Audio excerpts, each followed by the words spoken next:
Hi there. Welcome back to the Friendly Fox. Today I'm going to make some shoe bags for traveling. My daughter was away for the weekend, and when she came back she asked me if I could make some travel bags for their shoes. And so I got out a selection of fabrics. I've decided to do some toile de jouy and make some shoe bags out of that, and I'm going to use this lovely one too. I think that's a real pretty fabric for making a shoe bag. And for her husband, I'm going to use some of these more masculine fabrics.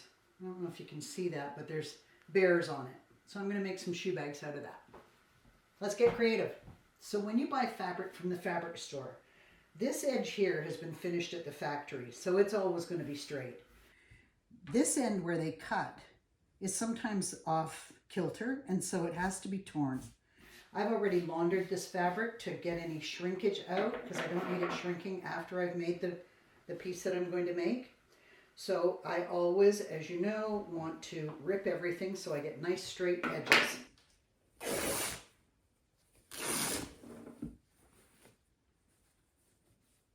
And that's the pattern for the bag. This is just one pattern piece, and I've cut it 44 by 17.5, say 18. If you want that in centimeters, 45 by 110. Let's go sew. I'm going to give this a quick press because I've laundered it. It's kind of wrinkled, and I won't be able to really press it properly after it's been turned into a fabric or a shoe bag, so better to start with fabric that looks good when you start off. Now I'm going to go to the sewing machine, and I'm going to stitch down this side, and I'm going to stitch down that side, creating the bag.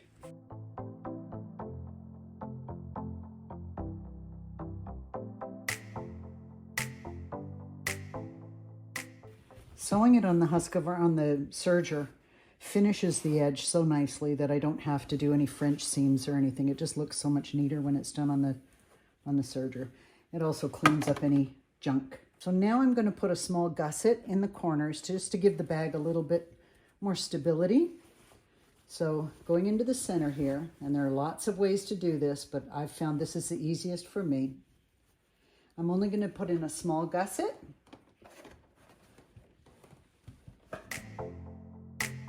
You can complicate that with clips and all kinds of things, but for me it's just simple to do that one little move.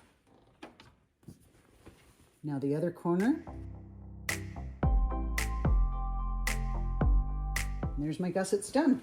So I'm on the selvage here, so I don't need to tuck it under to stitch. I'm going to do a 10 centimeter ruffle. And you want to measure it in a couple places so that you get it nice and straight all the way across. So there's 10 centimeters there.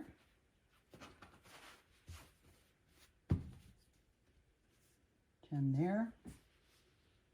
A little bit big.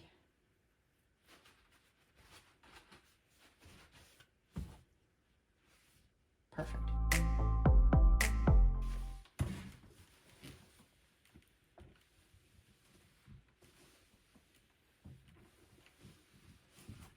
When I go to the sewing machine, I'm going to put a line of stitching very close to this edge.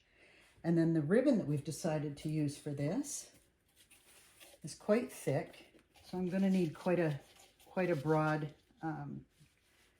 channel here. So I'll do the second line of stitching about halfway up.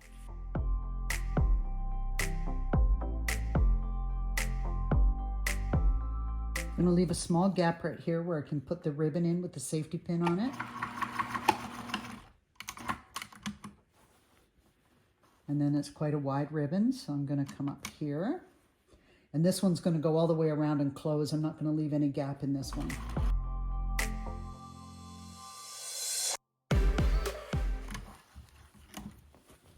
Okay, now so that the shoes don't bang against each other inside the bag, I'm going to put a line up the center. So to To do that, I'm going to fold the bag in half, find the center point, and then I'm just going to stitch a line right up the center of the bag.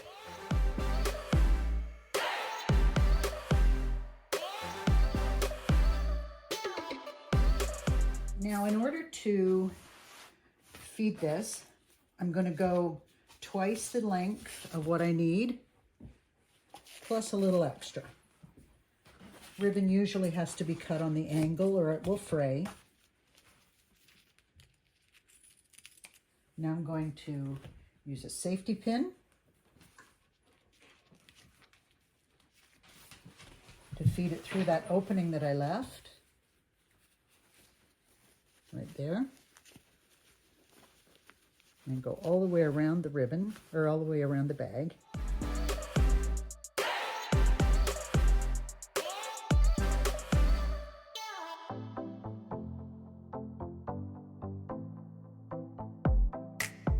So this is the fabric that I've chosen to make my son-in-law some drawstring bags for his shoes. He has dress shoes that he wants to travel with, and so I've chosen this fabric to work with, but I don't have a ribbon that will match. And so I'm going to make my own ribbon, which means I've taken a piece of the fabric and I've already put a cut in there. I'm going to go to my ironing board and iron this over. And then I'm going to stitch down here so that I have a nice ribbon that will match the bag. The piece that I've ended up with for the ribbon is 10 centimeters by the whole length. I think this was a 44 or a 54. 110. If you're going by inches, it's 44 by 3.5. So now I'm pressing this piece of ribbon, and then I'll turn this under.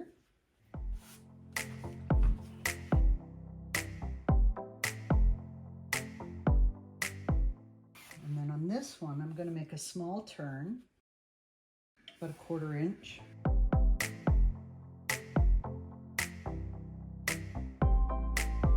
And then I'm going to turn that over also.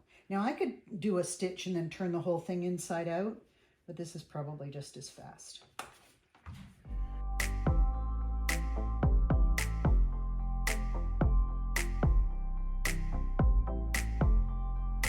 Now I'm going to go to the machine and I'm going to stitch right up that line there.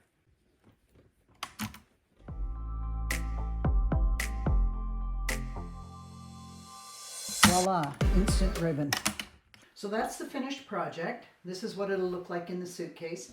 I opted to put the ruffle on the outside for his, and for this one, the ribbon went to the inside so that it can be tucked in inside the bag. And that's the finished one there, and the approximate size that you'll be working with at the end.